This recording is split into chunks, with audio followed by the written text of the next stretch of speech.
नमस्कार, एनबी भारत में आपका स्वागत है। मैं हूं निखिलेश प्रताप सिंह।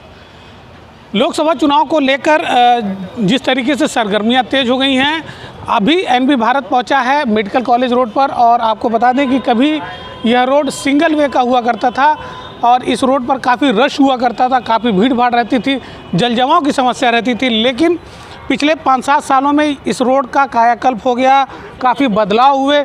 इस रोड के डबल लेन होने के बाद से यहाँ पर जो व्यापारिक दृष्टि से जो दुकानों की संख्या बढ़ गई, तमाम बड़ी बड़ी कंपनियाँ आ गई।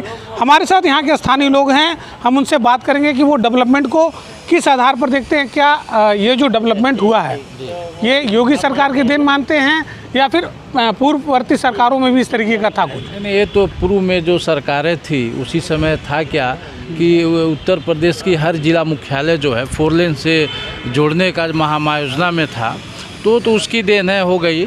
दूसरी चीज़ें जो आप दुकानें जो आप बात कर रहे हैं, दुकानें तो खुली हैं लेकिन उन दुकानों में भीड़ नहीं है। कारण ये है कि सरकार में जो है महंगाई बेलगाम है और जीएसटी जो है, जीएसटी की जो मार व्यापारी झेल रहा है और लोगों के पास पैसे नहीं हैं, रुपए नहीं है, क्यों दुकानों में जाके खरीदारी करें।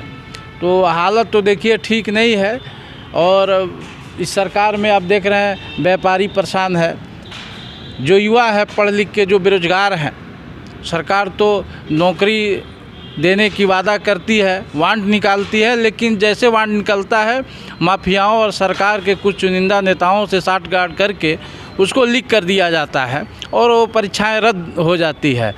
तो ये सरकार को जो है इस पे ध्यान देना चाहिए। सरकार तो लगातार कह रही है कि हम विकास कर रहे हैं, रोज़गार दे रहे हैं, गरीबों को मुफ्त राशन दे रहे हैं, तमाम तरीके की दावे कर रही है, फिर कहाँ लोग परेशान दिख रहे हैं आपको?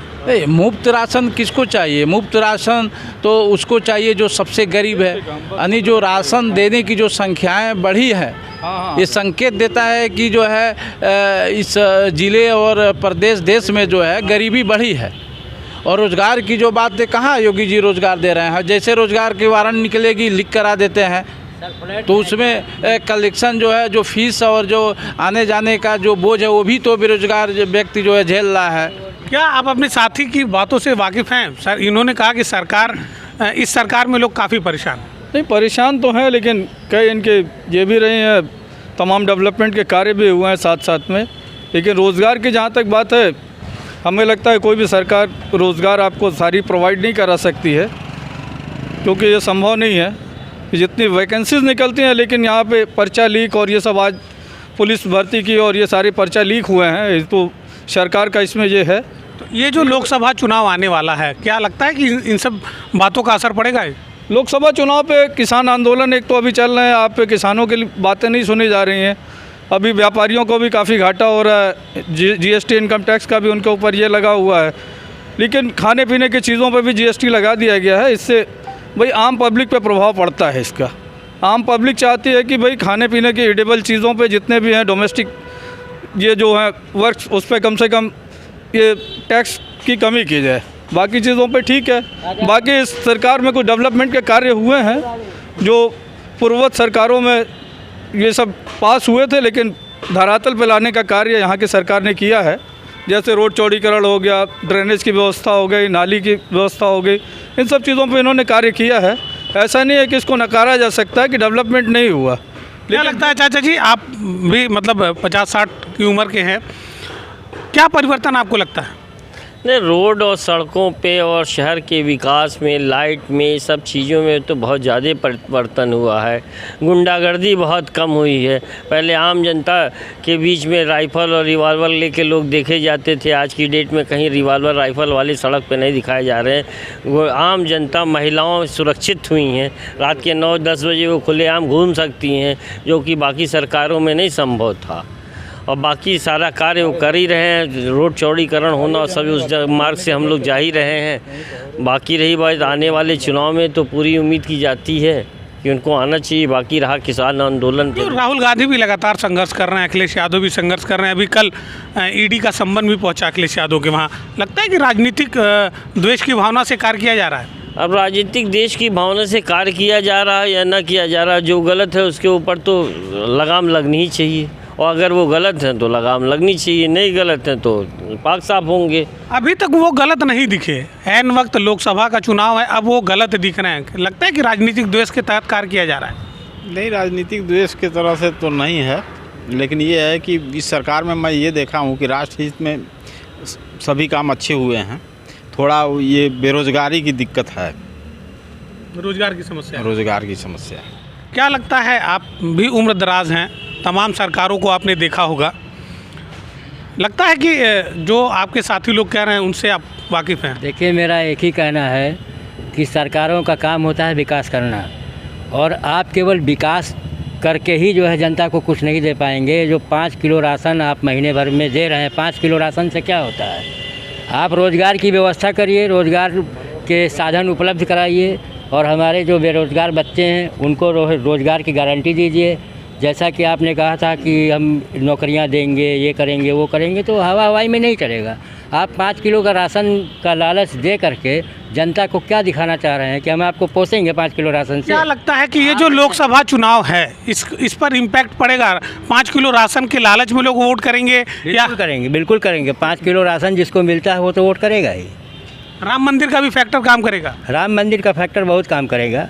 500 साल का पुराना मुद्दा हल हो गया, मंदिर बन के तैयार हो गया, जनता खुश है। मंदिर बनने से जनता खुश है। अब जनता क्या करेगी? मंदिर के नाम पे वोट देगी कि रोज़गार के नाम पे वोट देगी? ये जनता क्या करती है भविष्य के घर में। क्या लगता है कि जो रोज़गार का आपने कहा, ठीक है, अभी जिस तरीके से भारतीय जनता पार्टी लगातार जो विपक्षी दल है उनके ऊपर 500 साल का पुराना मुद्दा हल हो गया, मंदिर बन के तैयार हो गया, जनता खुश है। मंदिर बनने से जनता खुश है।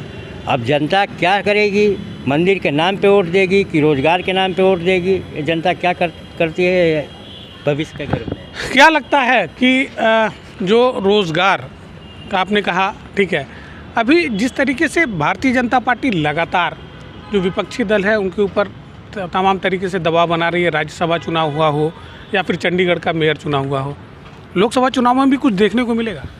लोकसभा चंडीगढ़ के मेयर चुनाव से आपको जग जाहिर है कि सुप्रीम कोर्ट का इसमें दखल देना पड़ा। देन उसके बाद ही चंडीगढ़ चुनाव में मेयर पद के जो प्रत्याशी थे उनको तब जाके चंडीगढ़ में दोबारा चुनाव ना कराते हुए डायरेक्ट सुप्रीम कोर्ट ने ऑर्डर किया कि इनको मेयर बनाया जाए, क्योंकि वहाँ धांधली हुई थी, डायरेक्ट वोट को क्रॉस किया गया था। तो ये बहुत बड़ा भाई राजनीति के लिए एक बहुत काला अध्याय रहा है। ये इसको सुधारना चाहिए। लोकतंत्र में सबको अपना अपना अधिकार है। अखिलेश यादव को कल ईडी का सम्मन गया है, क्या लगता है कि राजनीतिक द्वेष की भावना से दिया गया है या फिर वो दोषी हैं? नहीं, ये सब राजनीतिक कारणों से हुआ है। हाँ, और जो जैसे हमेशा जब भी कुछ होता है तो कोई ना कोई जो है बीच में ऐसा कुछ आ जाता है जिसके वजह से जो है हमेशा जो है विपक्षी पार्टियों को जो है दोष लगाया जाता है। लगातार जो विपक्ष है उसको निशाना बनाया जा रहा है, क्यों? वो इसलिए क्योंकि जो विपक्ष के नेता लोग हैं, जो जनहित के मुद्दे हैं वो लगातार जो है सड़कों पे, जैसे राहुल गांधी जी हैं और अखिलेश जी जो हैं लगातार सड़कों पे उठा रहे हैं, वो जनहित का मुद्दा है और इस सरकार को सुननी चाहिए। तो इस सरकार में सबसे बड़ी जो है वो है कि सरकार जो है अपना आलोचना बर्दाश्त नहीं करना चाह रही है। चुनाव सर पे है, अखिलेश जी को ईडी दिया गया, इसके पहले हेमंत सोरेन को भी परेशान किया गया, नीतीश जी को जो है दबाव बना के वापस करा लिया गया।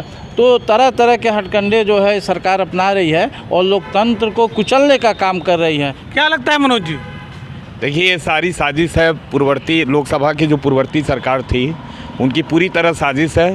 दूसरी चीज़ जो है, जो तमाम ये किसान आंदोलन वगैरह चले थे, अब इसकी जांच करा दीजिए तो सारे उसमें जो है सरकार को बदनाम करने का एक बहुत बड़ा षड्यंत्र है।